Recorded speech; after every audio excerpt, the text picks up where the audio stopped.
So ఇప్పటి వరకు నేను ఇలా బ్లడ్ టెస్ట్ చేయించుకోలేదన్నమాట. ఫస్ట్ టైం నేను ఇప్పుడు చేయించుకుంటున్నాను. నేను హాస్పిటల్కి రానని చెప్పానని మా ఆయన ఇంటికే పిలిపించాడు. ఫుల్ వర్షం వస్తుంది బయట.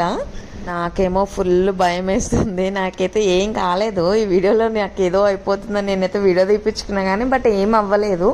బ్లడ్ తీస్తున్నాడు అంతే బ్లడ్ టెస్ట్కి. ఎందుకు ఇన్ని డేస్ తర్వాత ఇప్పుడు బ్లడ్ టెస్ట్ చేయించుకుంటున్నా అంటే పెళ్ళి తర్వాత బాగా స్ట్రెస్ ఎక్కువైపోయింది అటు ఆఫీస్కి ఇంటి పనికి కదా. సో అందుకని స్ట్రెస్ బాగా ఎక్కువయ్యేసరికి నాకు బాగా బాడీ పెయిన్స్ హెడేక్ ఉండే. అందుకని ఇక మా ఆయన ఏమైనా ఎందుకైనా మంచిది అనేసి ఇట్లా టెస్టులు చేపిస్తున్నాడు అన్నీ. సో ఒక బ్లడ్ శాంపిల్ కోసం ఇంత కష్టపడుతున్నాడు అతనైతే. ఎంత తీసినా బ్లడ్ అయితే రావట్లేదు, చాలా కొంచెమే ఉందన్నమాట. అసలు నా బాడీలో బ్లడ్డే లేదంట. రిపోర్ట్స్ వచ్చాక సాయంత్రం చెప్తా అన్నాడు. బట్ నా బాడీలో బ్లడ్ లేదని నాకు ముందే తెలుసు. ఇలా గుచ్చేస్తారని నేను రాను అని చెప్పినా వినకుండా ఇంటికి తీసుకొచ్చేసాడు. ఇక తప్పేది లేక గుచ్చించుకుంటున్నాను.